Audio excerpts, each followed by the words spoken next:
Boa noite, esse é o Conexão ND, aqui na Record News, e como hoje é terça-feira, é meu dia de trazer um convidado. E em relação aos últimos episódios, eu não poderia deixar de conversar mais uma vez com o ex-procurador da República, Deltan Dallagnol, que eu agradeço mais uma vez a sua gentileza de nos atender e participar de mais um Conexão ND. Boa noite. Boa noite, Paulo Seu. É minha honra sempre participar da Conexão ND com você aqui na Record e com os telespectadores para estar conversando sobre assuntos de relevância para o país, ainda mais esse ano, que é um ano de eleições, em que a gente tem a oportunidade, mais uma vez, de tentar trazer uma mudança para o país. Agora eu começo, e não poderia fugir disso, na sentença da quarta turma do STJ, que lhe imputou 75 mil, que pode chegar a quase 200 com as correções, porque o senhor combatia a corrupção e o pedido partiu de quem praticava corrupção. Então, essa inversão de valores no Brasil está começando a ficar extremamente preocupante. Como é que o senhor se sentiu no momento em que recebeu essa sentença? Paulo, é o osso mordendo o cachorro, é o cavalo montando o jockey. O que aconteceu foi simplesmente absurdo. Eles estão deixando impunes pessoas condenadas em 3 instâncias por desvios multibilionários, bilionários da Petrobras. E estão querendo punir os procuradores, juízes, policiais que combateram a corrupção. É isso mesmo que eles estão fazendo? Essa decisão da terça-feira passada foi absurda, absurda. Ninguém esperava ela. Por quê? Porque o Superior Tribunal de Justiça, ele é a terceira instância. Nas 2 primeiras instâncias, que são técnicas, que são de juízes técnicos concursados, eles deram ganho de causa para mim. E o Lula perdeu o pedido de indenização. E a terceira instância, que é uma instância política, que tinha lá na turma 5 ministros, sendo 3 colocados pelo Lula e 2 pela Dilma, lá no Superior Tribunal de Justiça, eles não reveem esse tipo de situação. Eles não revertem condenação ou absolvição por danos morais, por indenização. Por que isso? Porque essa instância ela não revisa fatos e provas. O que acontece às vezes é que eles podem baixar um pouco o valor da indenização ou aumentar um pouco quando ela é dada, mas eles jamais revertem uma indenização dada ou uma indenização não dada. Então, o STJ não faz esse tipo de decisão.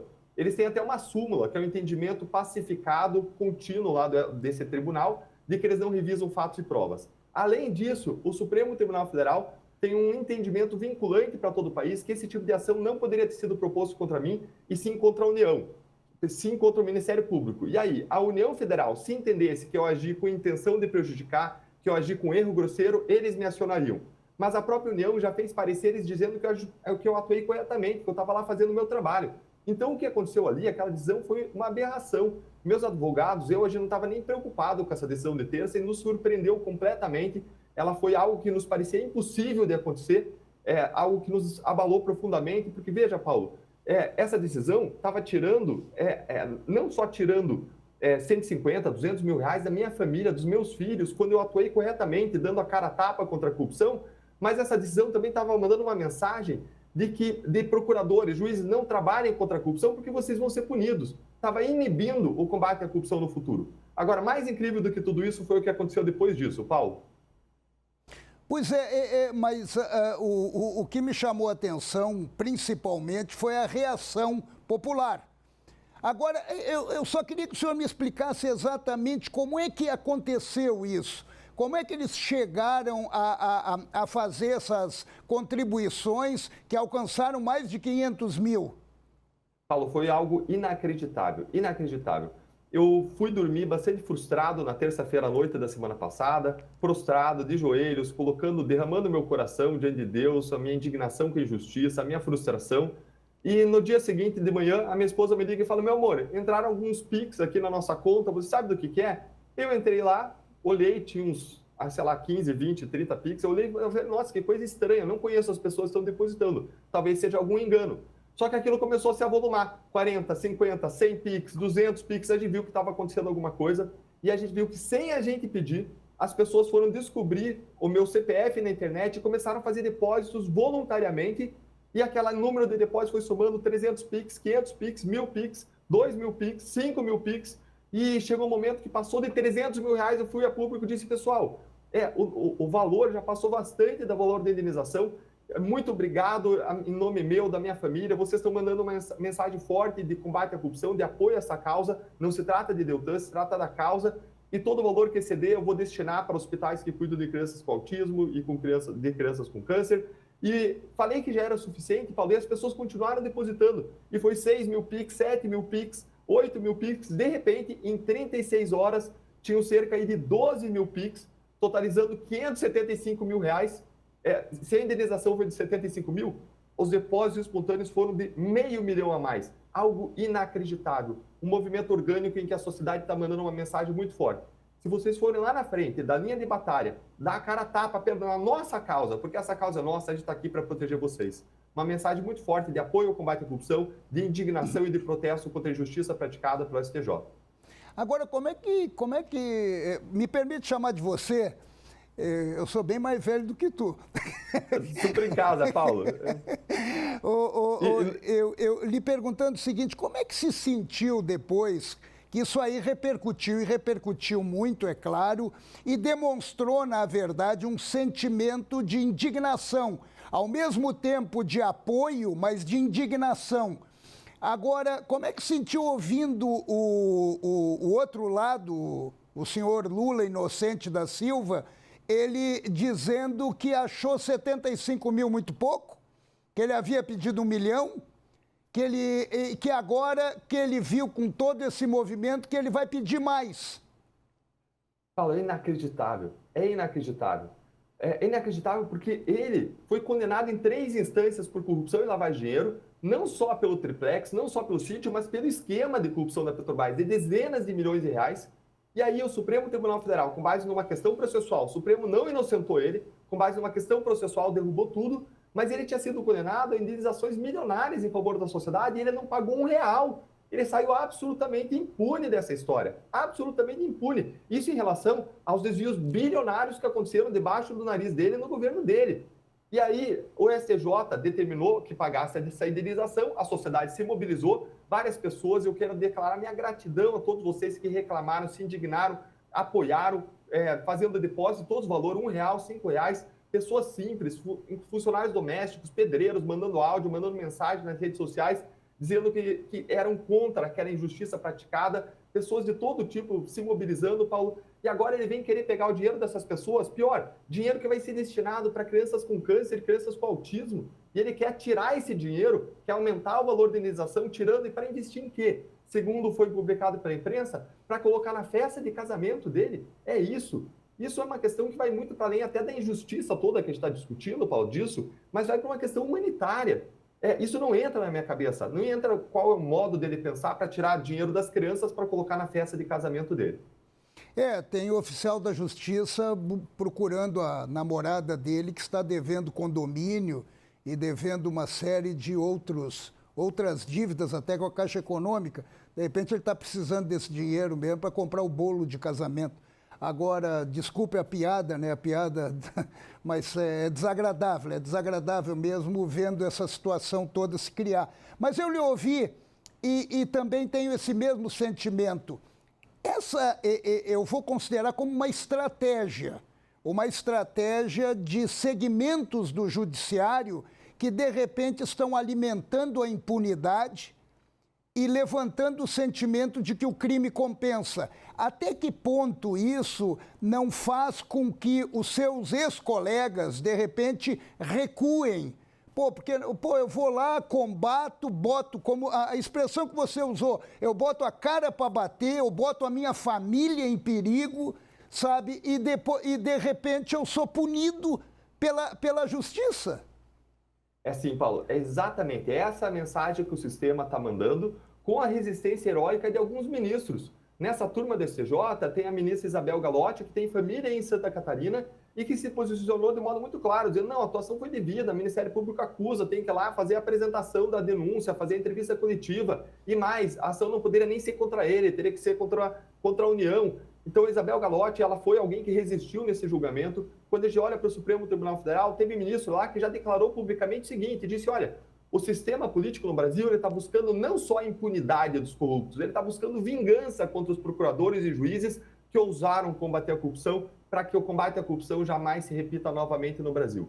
E é isso mesmo que eles estão tentando fazer, eles estão tentando intimidar. Veja que eu sofri 2 punições disciplinares na minha história. Por quê? Porque eu exerci a minha liberdade de expressão para criticar as decisões do Supremo Tribunal Federal e para criticar Renan Calheiros. Então, toda vez que os meus colegas lá, eles criticam essas decisões absurdas do Supremo Tribunal Federal, do Superior Tribunal de Justiça, eles estão sofrendo processos administrativos disciplinares.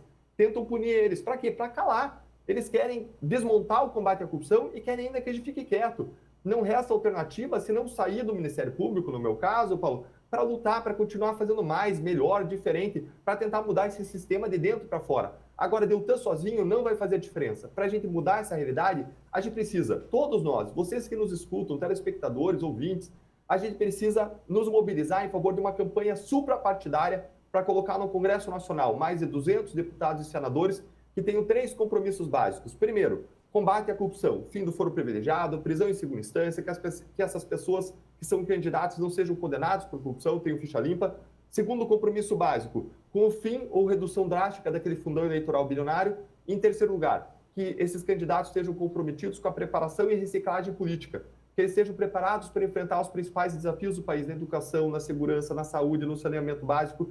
E esse movimento suprapartidário surgiu da sociedade, eu sou um dos apoiadores. Se você quer conhecer mais, a gente vai estar publicando logo o site deles nas redes sociais. Me segue lá no Facebook, no Instagram, no Twitter. E vai ser logo lançada a página para os movimentos sociais, a gente vai divulgar, vai dar divulgação. E é assim que a gente vai mudar a realidade. O Congresso Nacional tem um grande poder para mudar as regras que os tribunais aplicam e até mesmo para fiscalizar e investigar o Supremo Tribunal Federal. Porque de repente, até saindo um pouco dessa situação do judiciário e entrando no Congresso, de repente estão montando uma comissão para discutir uma nova forma de impeachment, que a gente pode levantar dúvidas a razão disso e colocam ali um ministro do STF para comandar. Agora já levantaram uma outra comissão para o semipresidencialismo, onde um presidente já não tem tantos poderes e o Congresso que tem o maior poder. Então, até que ponto as pessoas estão conscientes de que tão importante quanto o voto para presidente é um voto para deputado, um voto para senador? Paulo Silva, você tocou num ponto central, não importa quem você, telespectador, queira para presidente da República, esse presidente, se chega lá, ele vai ficar refém do Congresso Nacional, refém das negociatas, refém da corrupção, do fisiologismo, refém de tudo que é de ruim que acontece no Congresso Nacional, se a gente não tiver um bom Congresso. E grande parcela do poder no Brasil, mesmo antes dessas mudanças, Paulo, já é exercido pelo Congresso Nacional. Então, independentemente de quem é o presidente que você quer, a gente precisa ter o nosso olhar também para o Congresso, para colocar lá parlamentares que têm esses compromissos para que façam a diferença no país, para que estejam preparados para fazer reforma tributária, reforma administrativa, para enfrentar os principais problemas do país e que partam de um compromisso muito forte contra a corrupção. Se você olhar quais os parlamentares que preenchem esses requisitos hoje lá no Congresso Nacional, vão ser menos de 50. A gente precisa mudar a realidade. E a gente tem que parar. E se você, telespectador, você já reclamou do Congresso Nacional, se você já reclamou dos políticos, se você já reclamou que o brasileiro vota mal, está na hora de você levantar a bunda da cadeira, está na hora de você arregaçar as mangas e da gente trabalhar por um país melhor. A gente parar de reclamar e começar a agir. E nos unir a boas estratégias suprapartidárias como essa de transformação social. Passou pela minha cabeça agora, a gente reclama muito, principalmente dos privilégios e benefícios. Qual é o seu posicionamento em relação a isso? Eu sou contra privilégios e benefícios indevidos, Paulo. Isso gera eu vou dar um exemplo. Tem gente que trabalha aí 5, 6 anos e se aposenta com aposentadoria integral, ou trabalha 10 anos e se aposenta com aposentadoria integral. Inclusive no legislativo isso é errado. Quem está pagando a conta disso é o contribuinte, isso é um privilégio indevido.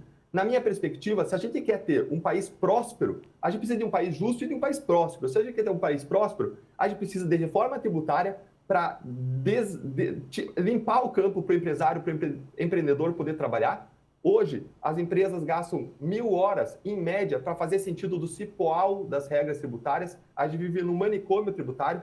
A gente precisa também de reforma administrativa para reduzir privilégios e melhorar, aumentar a eficiência dos gastos públicos. e, com isso, poder sobrar dinheiro. Por que a gente precisa que sobre dinheiro? Porque a gente precisa, em primeiro lugar, resolver crise fiscal. Sem resolver crise fiscal, os juros estão lá em cima, a gente precisa baixar os juros. Isso também vai melhorar a atividade produtiva, vai contribuir para a economia. Em segundo lugar, a gente precisa investir esse dinheiro que sobra nos dois pilares centrais para o desenvolvimento dos países, que são educação e investimento em infraestrutura.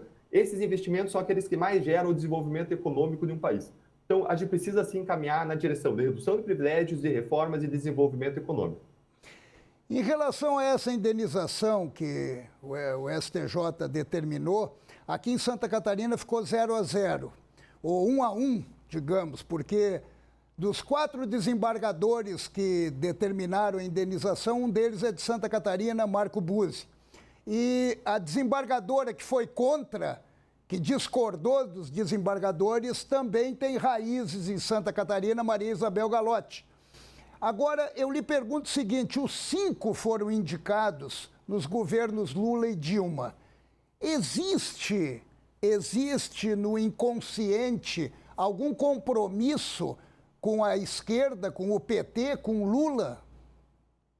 Paulo, a gente não tem condição de entrar na cabeça de cada um deles e saber a razão pela qual cada um votou exatamente. A gente não consegue comprovar, então fica difícil falar. Mas o que a gente pode dizer? A gente pode dizer que era praticamente impossível eles tomarem a decisão que eles tomaram. Primeiro, porque a acusação apresentada foi pública. Tudo que a gente falou naquela entrevista coletiva estava na denúncia.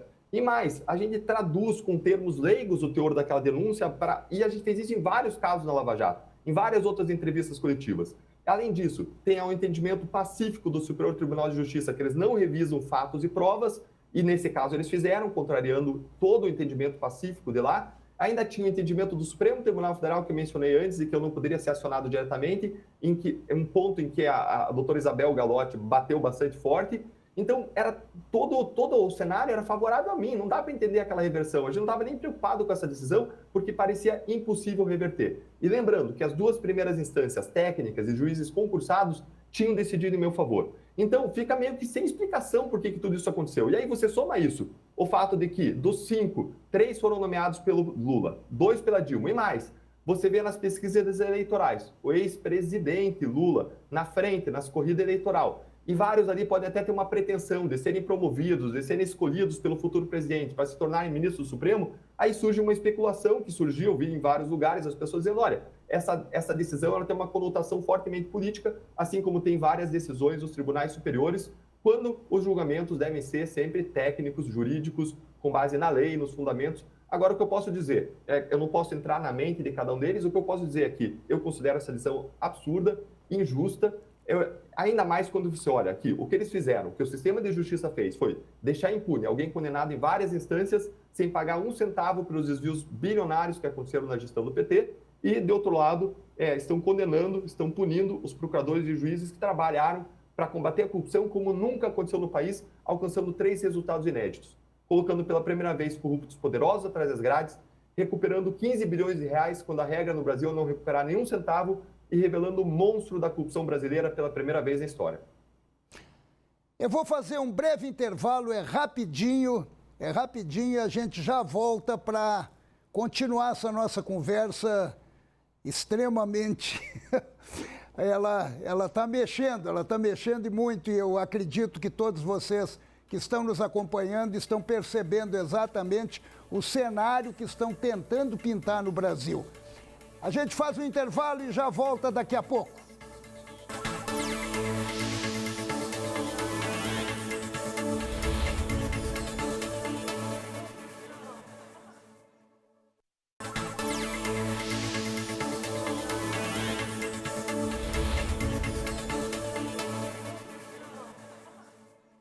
Esse é o Conexão ND, aqui na Record News, e hoje eu estou recebendo o ex-procurador da República, Deltan Dallagnol, e eu já inicio esse segundo bloco com uma dúvida.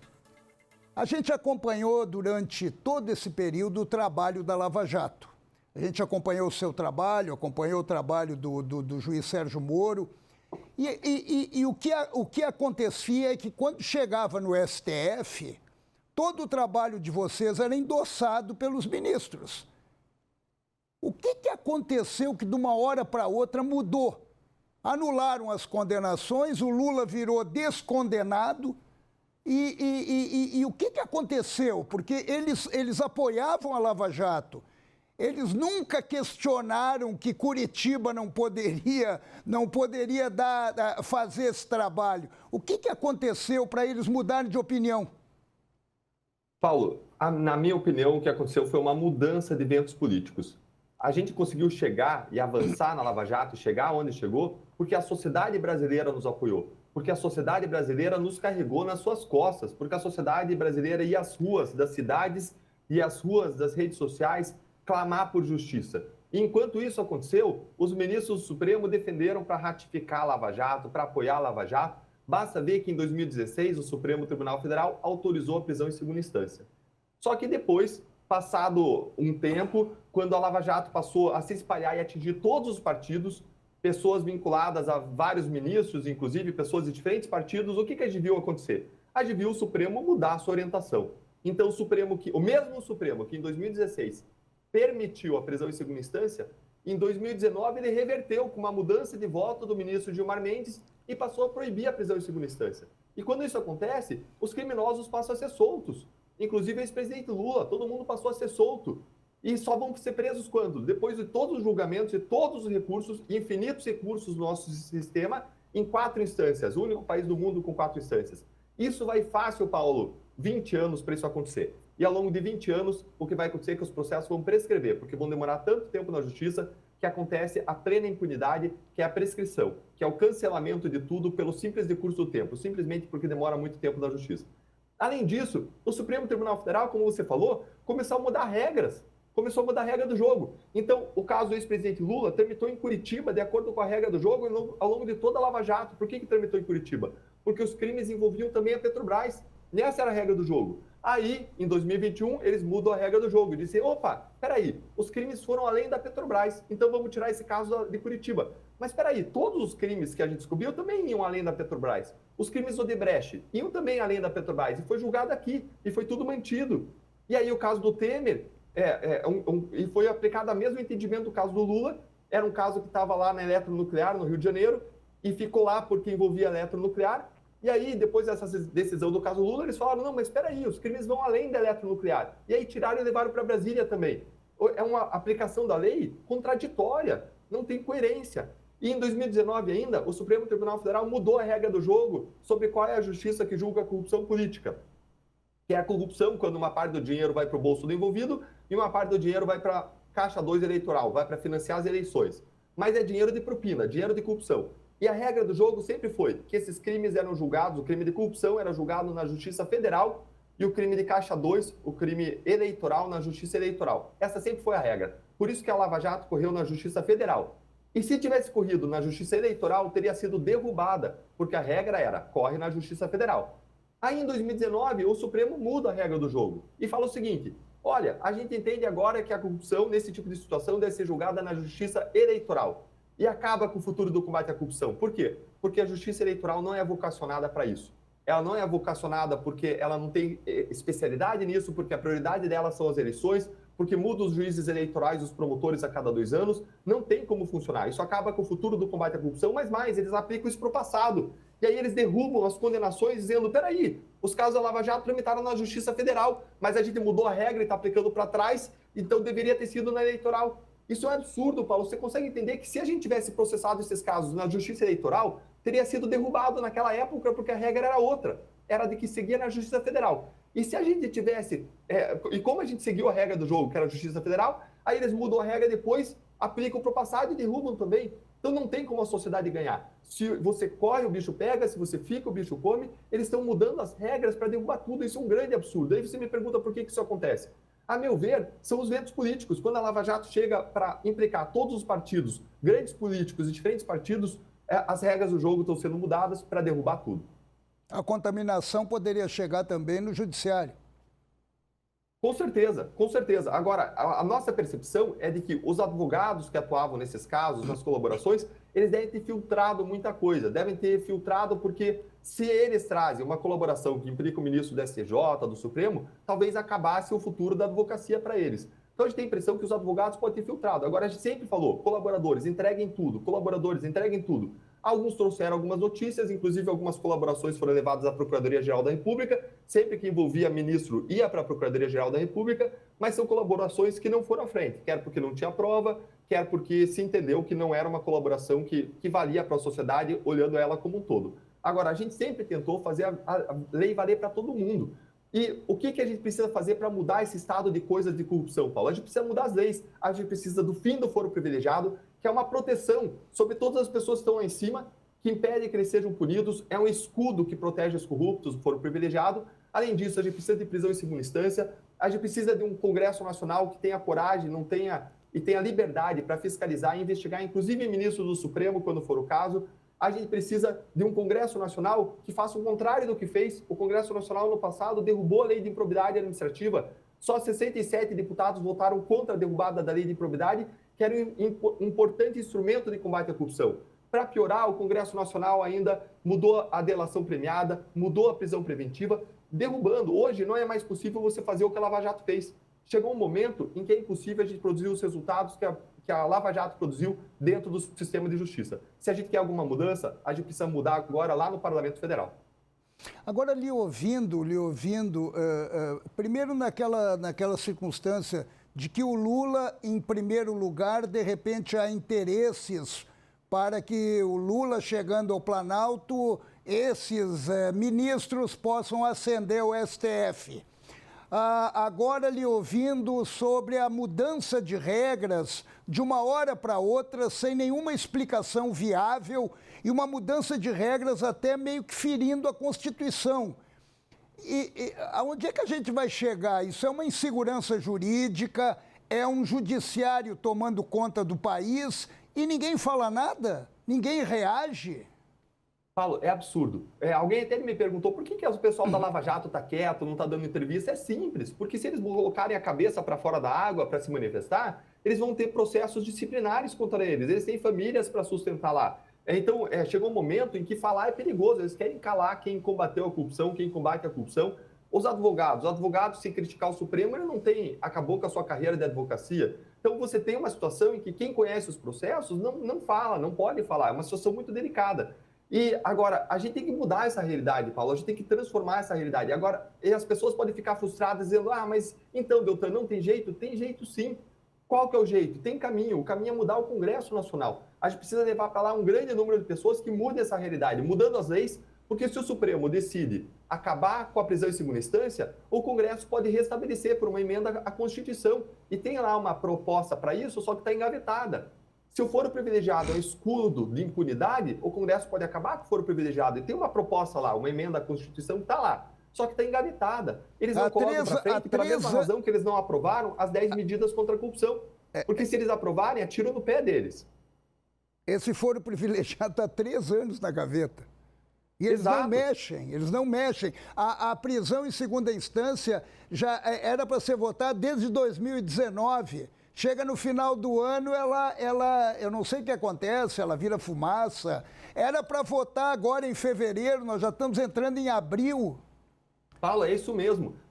O fim do foro privilegiado passou até no Senado Federal e foi para a Câmara e está engavetado desde então. Você está retratando a pura realidade. E aí olha o que o presidente da Câmara dos Deputados, o deputado Arthur Lira, fez ano passado. Tinha tudo isso de bom no combate à corrupção para passar, mas ele engavetou tudo. E o que ele desengavetou? O que ele ofereceu para ser votado e aprovado? A chamada proposta de emenda à Constituição 5 de 2021, que buscava amarrar investigações legítimas contra pessoas poderosas, que ia gerar uma ingerência política tremenda dentro do Ministério Público pela mudança da composição do Conselho Nacional do Ministério Público. É absurdo, mas eles votam de modo autointeressado. E como que você muda a realidade? Se quem está lá não vai aprovar o combate à corrupção, não vai avançar leis para favorecer o combate à corrupção, se quem está lá não vai mudar essa realidade, a única solução que nós, como povo, temos é colocar lá quem vai mudar. Será que nós não temos 250 deputados e senadores ao redor do Brasil, pessoas comprometidas com esses valores, com esses ideais para a gente colocar lá? É claro que a gente tem. O que a gente precisa fazer é nós nos organizarmos como comunidade para a gente fazer essa mudança. Veja o que aconteceu semana passada, Paulo. Terça-feira à noite, eu fui dormir extremamente frustrado. E se você já ficou frustrado com o Brasil, veja o que aconteceu semana passada. Eu fui dormir frustrado, chorando, colocando minhas frustrações diante de Deus. E o que aconteceu depois foi um milagre, algo inacreditável. A sociedade se mobilizou e espontaneamente fez um voto de protesto, fez aqueles milhares e milhares, 12 mil Pix na minha conta, com mais de R$500 mil em modo espontâneo, sem ser pedido, para mostrar: nós estamos aqui, nós apoiamos essa causa é nossa. E se a gente foi capaz de fazer isso, que parecia impossível, juntos, na semana passada, agora, a gente é capaz de fazer muito mais e gerar uma transformação muito maior. Agora, a gente precisa nos organizar e a gente tem que parar de esperar que as soluções para os nossos problemas venham de cima para baixo, e a gente precisa arregaçar as mangas e juntos construir essas soluções de baixo para cima. O judiciário fala muito em defender a democracia. Ele fala muito que a democracia está sendo aviltada e que está sendo agredida. Será que não é o judiciário que está agredindo a democracia? Paulo, existem sim decisões que ultrapassam a linha, a meu ver. Quando o Supremo Tribunal Federal, por exemplo, ele reverte a decisão que autorizou a prisão em segunda instância, ele está violando um princípio básico, é o que você falou antes, está violando a Constituição, está violando a segurança jurídica. Quando o Supremo Tribunal Federal muda a regra do jogo sobre a competência, qual é a justiça que julga a corrupção, e passa a derrubar os casos passados, mais uma vez, violando a segurança jurídica. Digamos que a gente refizesse todos os casos agora. Quem diz que daqui a 4 anos o Supremo não vai mudar a regra de novo para derrubar tudo para trás? Fica inviável trabalhar, fica inviável. Eles estão ultrapassando linhas básicas de civilidade, de direito. O que parece é que existe, sim, um exercício de poder, e aí eles buscam algum argumento jurídico para amparar o que eles estão fazendo. Quando o que a gente tem que ter é o império da lei, é a lei por cima de todo mundo, que é o que a gente tentou fazer na Lava Jato, colocar todo mundo debaixo da mesma lei.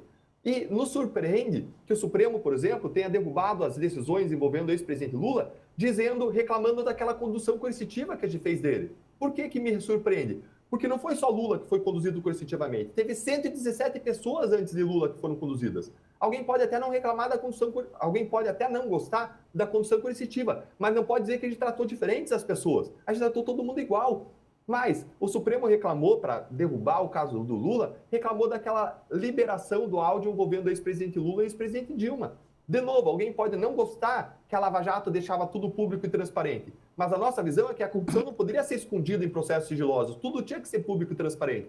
Então, sempre que a gente acabava uma busca e apreensão, uma quebra de sigilo telefônico ou bancário, sempre que a gente fazia uma busca e apreensão, depois a gente tornava tudo público. Mais uma vez, ninguém pode dizer que a gente tratou diferente A, B ou C. Não, a nossa atuação sempre foi técnica, em cima de provas e fatos, e causa uma imensa indignação em mim, na minha família. Outro dia, até criança entende. Eu fui colocar o meu filho dormir, ele virou para mim e falou: pai, quantas pessoas vocês prenderam na Lava Jato? Eu falei, filho, centenas de pessoas, as mais poderosas, que saqueavam o nosso país, que praticavam corrupção, que tiram o dinheiro de quem mais precisa, da saúde, educação, segurança lá na ponta. Pessoas morreram por conta disso. E ele virou para mim e falou: pai, e quantas pessoas estão presas? Paulo, eu tive vergonha de falar. Eu tive vergonha. Todo mundo vê injustiça. Eu falei: filho, você conta nas mãos quantas pessoas estão presas. E ele: pai, isso está errado, não tá? Até criança entende, Paulo.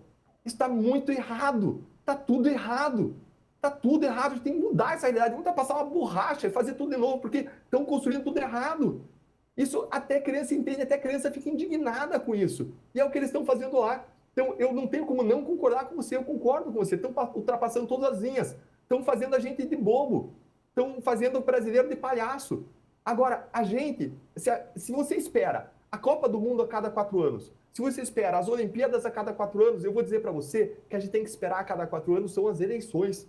Porque a verdadeira medalha no peito, a taça que a gente quer ver, é a taça da vitória contra a corrupção e contra a incompetência. E o único caminho para a gente vencer isso é a cada 4 anos nas urnas.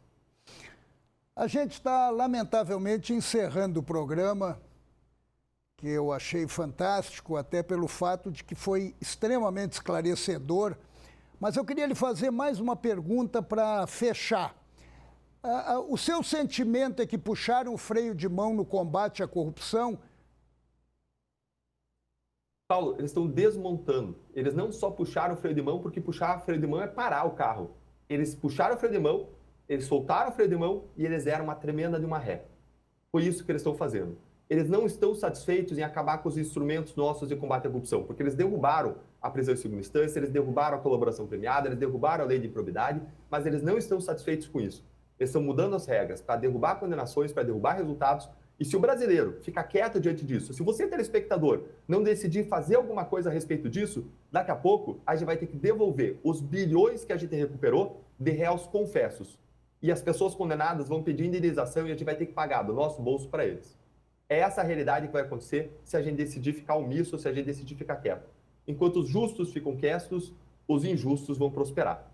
E se você também não concorda com essa realidade, eu quero te convidar, me segue nas redes sociais, lá eu sempre estou postando informações sobre como que a gente pode mudar essa realidade. Vamos nos unir, vamos formar um grande movimento suprapartidário, não se trata de A, B, C ou D, não é, é a nossa causa, é o nosso país, é a nossa terra. Se eles lá praticam corrupção, vamos dizer para eles, em alto e bom som, que nós somos um país de brasileiros e brasileiras que tem fome, que tem sede de justiça e que com perseverança nós vamos alcançá-lo.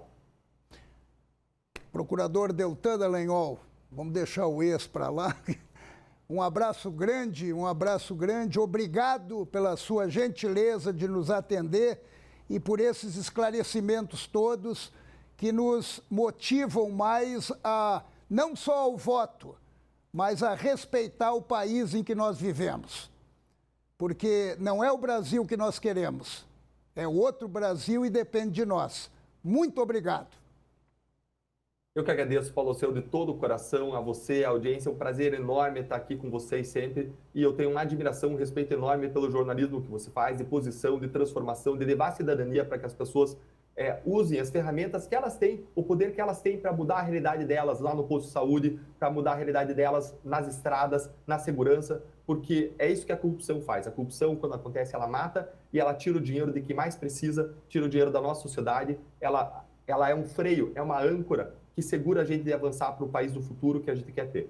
Um grande abraço, obrigado, um abraço e minha admiração, meu respeito mais uma vez.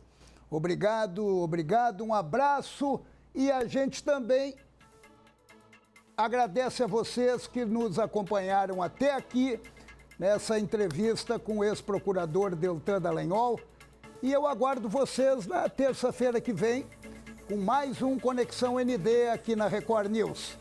Uma bela noite e um beijo.